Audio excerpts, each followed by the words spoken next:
안녕하십니까. 우리 도시철도 운전규칙을 보겠습니다.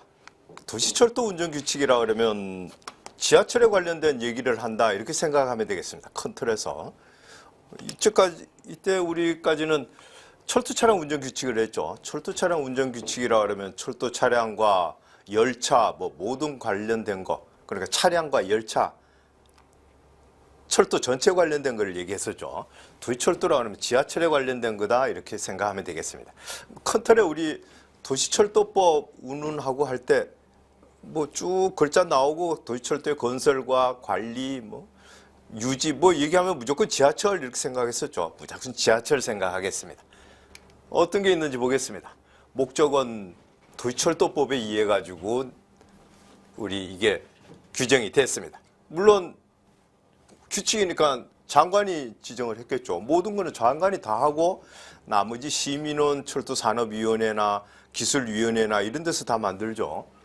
도시철도법. 도시철도법 철도 차량 운전규칙처럼 운전과 차량 시설 요게 관련돼 가지고 얘기하는 겁니다. 운전에 대해서만 얘기한 겁니다. 안전에 대한 거는 철도안전법에서 얘기를 다 했죠. 이미. 어떤 것도 있는지 보겠습니다. 적용은 도시권역별, 그러니까 서울 또는 인천 이렇게 되면 각각의 권역이 있겠죠. 그런데 서로 다를 수도 있겠죠. 요금 체계나 이런 것도. 그럼 서로 이 법령의 범위 내에서 얘기한다. 서로. 정의부터는 신경 써서 보겠습니다. 정의, 정거장이 이판이라는 얘기가 지금 한 번만 나오고 이제 안 나올 겁니다. 도시철도에서는 이판 이런 얘기를 선을 바꾼다, 전선 이렇게 얘기를 해버립니다. 철도 차량 운전규칙에서는 이판이라는 얘기가 많이 나왔죠. 편성은 도시철도 운전규칙에서는 늘 10칸, 여러분들은 이제 10칸만 생각합니다. 앞으로 10칸짜리 차를 계속 운전하고 거기에 대한 정비 또 구조 이런 걸 계속 배울 테니까.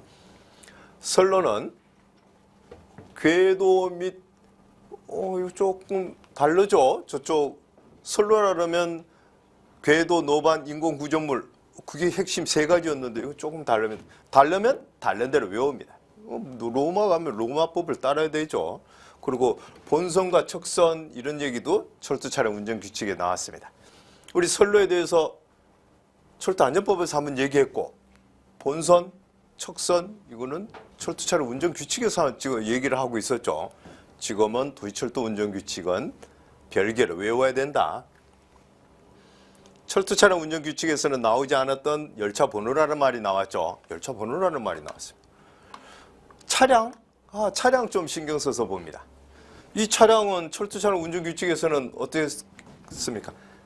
열차 한 칸 한 칸을 차량이라 그랬죠. 근데 여기서는 열차 외의 모든 차를 다 차량이라 그런다는 겁니다. 틀린 부분만 우리 쭉 중점적으로 공부하면 되죠. 차량 좀 봅니다. 운전보안장치, 운전보안장치 이렇게 많이 있는데 잠시 후에 외우겠습니다. 지금은 여러분들이 TTC만 외우겠습니다. 여러분들은 앞으로 CTC, TTC 이런 여러 가지 말이 있는데 CTC는 영어가 너무 어려워서 외우지 않겠습니다. 영어가 Centralized Traffic 이렇게 나오는데 그건 너무 어렵습니다. 그래서 토탈 트래픽까지만 외우겠습니다. TTC, 영어 잘하는 사람은 CTC 써가지고 틀리십시오. 근데 우리는 TTC만 외우고 갑니다. 앞으로 나머지 다 외울 겁니다. 열차 아까 조금 틀리게 나왔다 그랬죠. 철도안전법은 이렇게 열차란 철도 운영자 이런 얘기가 나왔습니다. 철도차량 운전규칙 열차 번호라는 말이 나왔죠. 여기서는 안 나왔습니다. 다 외울까지는 없지만 그래도 몇 가지 동그라미 쳐놓고 틀린 부분은 해야 됩니다. 법이라는 것 자체가 말 한마디가 다 다르죠. 할 수 있다, 하여야 한다 다 다르듯이 출제는 다음 중 철도차량 운전규칙에서 말하는 열차가 무엇이냐. 다음 중 철도안전법에서 규정하고 있는 열차가 무엇인지 이렇게 나올 테니까 그걸 다 알아야 되겠습니다. 차량 좀 전에 얘기한 것처럼 한 칸 한 칸을 차량이라 그러죠. 여기는 전체를 얘기한다. 철도 차량하고는 다르죠. 차량이라는 게. 운전 보안 장치의 폐색, 신호, 연동. 연동이라는 말이 나오면은 늘 우리 신호기, 이 신호기와 선로 전환기가 세트로 다니는 게 연동이라 그러죠. 꼭 기억하셔야 됩니다. 여기서 여러분들 경보 장치 해놓고 이 건널목 가는 장치인데, 여러분들이 취직이 잘 돼가지고 코레일에 입사를 하면 연동, 경보 뭐 이런 얘기하면 경보 장치 하면 이 장치가 들어갑니다. 건널목 장치. 그렇지만 여러분들 아직 입사하기 전이면 경보 장치, 건널목 경보 장치는 아닙니다. 그냥 경보 장치 외웁니다. 운전 보안 장치 아까 다 외워야 된다는데, 다 외우기 전에 한번 보면 운전에 대한 보안 작용을 하는 거죠. 그러니까 안전하게 하기 위한 거죠. 아주 오래전에는 일단 신호기가 있었습니다. 신호기가 있는지 없는지 그 얘기를 합니다. ATS, ATC 이 얘기를 할 텐데 우리는 여기까지만 배울 겁니다. 1호선, 2호선은 ATS 방식인데 신호기가 있습니다. 지상에 신호기가 있다. ATC는 3, 4, 5, 6, 7, 8 뭐 새로 만드는 모든 경전철 여기 다 하죠. 신호기가 없습니다. 신호 방식이 없습니다. 신호가 차상이라고 써놨는데 차 안에 있다는 겁니다. 신호기가. ATS는 신호기가 선로변에 있고 ATC는 신호기가 차 안에 있습니다.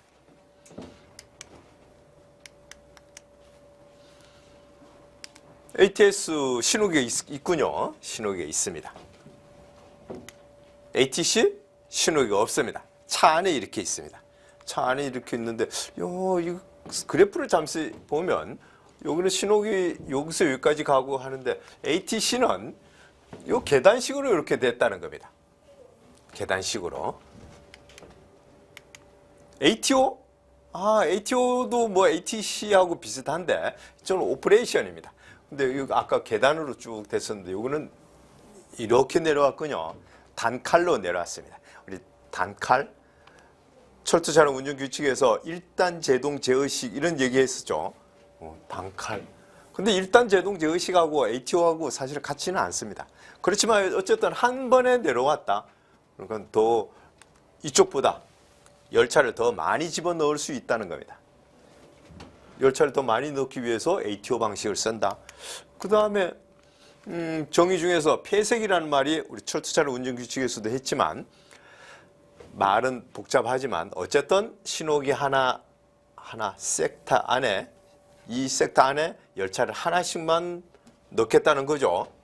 예외는 2차 고장이 나면 D차가 와서 구해주러 갈 때는 한 섹터 안에 2개가 들어갈 수 있겠죠. 폐색의 예외 규정이 되겠습니다. 전차선로는 전차선과 또 그걸 지지하는 인공구조물. 전차선은 여기 전차선이죠. 그렇죠. 인공구조물이다. 운전사고, 철도사고. 철도사고하고 운전사고. 이때까지는 철도사고 그러더니 지금 운전사고 나왔습니다. 운전사고란 철도사고는 철도 운영자하고 또 철도시설공단 그 두 사람이죠. 운영자 그러면 많죠. 코레일, 교통공사, 우이경전철 뭐 많은데 그러니까 운영자나 또 시설관리자, 운영자 등이 되겠죠. 운영자 등이 운전이나 이거 하다가 사상자가 생기든지 또 철도 시설 파손되는 길 철도 사고라 그랬는데 여기서는 운전이라고 얘기했군요. 그리고 여기 열차 등 이렇게 얘기를 했습니다. 그것도 뭐 우리 동그라미를 쳐서 알아두면 되겠습니다. 철도 사고, 운영, 시설 관리자 두 사람이죠. 사람이 죽거나 다치거나.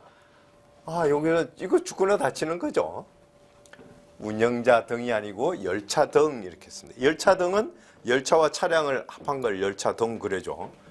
운전장애는 이쪽 제외하는데 일반적으로 한 10분 정도 요 정도 지체되면 우리 운전장애라 그럽니다.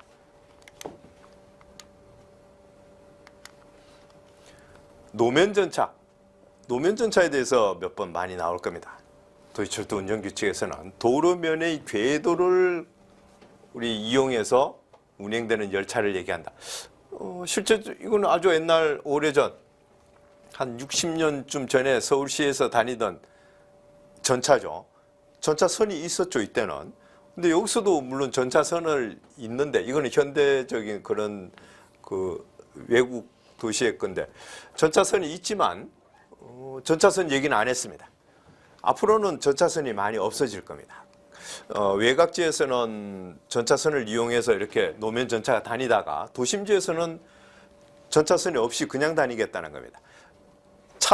이거 노면 전차 안에다가 이미 축전지나 이런 장치를 개발해 가지고 외곽에서 축전시킨 전기를 가지고 그때 도심에서 쓰겠다는 겁니다. 전차선이 없으면 또 도시 환경이나 이것도 좋겠죠. 그리고 또 필요할 때는 일반 차가 다닐 수도 있겠다. 노면 전차, 다시 도로면이다. 무인운전은 우리 전장에서 무인운전 그러면 늘 자동운전을 생각한다 그랬죠. 자동과 무인은 다르다 그랬습니다. 자동은 스위치 두 개를 누른다 그랬죠. 두 개 또는 하나를 누른다 그랬습니다. 그리고 엄밀한 의미에서는 그 사람이 수동으로 가는 거나 마찬가지죠. 수동인데 자동 운전 이렇게 얘기하는 거는 마찬가지죠. 완전 수동이면 가거나 서거나 문을 열고 닫고 이걸 다 하는데 자동에서는 가는 거는 수동으로 스위치를 눌러서 가고 서는 거는 자동으로 선다는 겁니다. 정차 위치에. 정차 위치는 보통 한 뼘 정도. 많이 여유를 둬봐야 35cm. 한 요만큼 정도만 어긋나면 문이 안 열리진다든가 합니다. 무인운전 이렇게 관제실에서 원격으로 조절한다 그랬습니다. 보면 사람이 안 타죠. 근데 여기 보면 요 박스에 하나 있습니다. 요 박스를 잠궈놨다가 열어서 수동운전을 하고 하는 거죠. 자동운전이 고장나면. 이 사람이 이거 보고 있군요. 무인운전 관제실에서 원격으로 조절하고 있습니다. 물론 차가 어디 가는지 다 알고 있어야 되겠죠. 이 관제사는. 시계운전. 시계운전은 사람의 눈으로 운전하는 게 시계운전입니다. 사람의 육안에 의존해서 한다. 철도차량 운전규칙에서는 격시법, 지도격시법, 전령법 이런 게 시계운전의 종류다 그랬습니다. 여기서는 그냥 우리는 사람의 육안에 이해한다 이렇게만 알면 되겠습니다. 격시법이나 지도격시법 이런 거 쓸 때 열차 한 대만 가죠. 기관차 한 대만 이렇게 내가 눈으로 보고 또 가서 뭐 이상이 있는지 없는지 확인하고 합니다.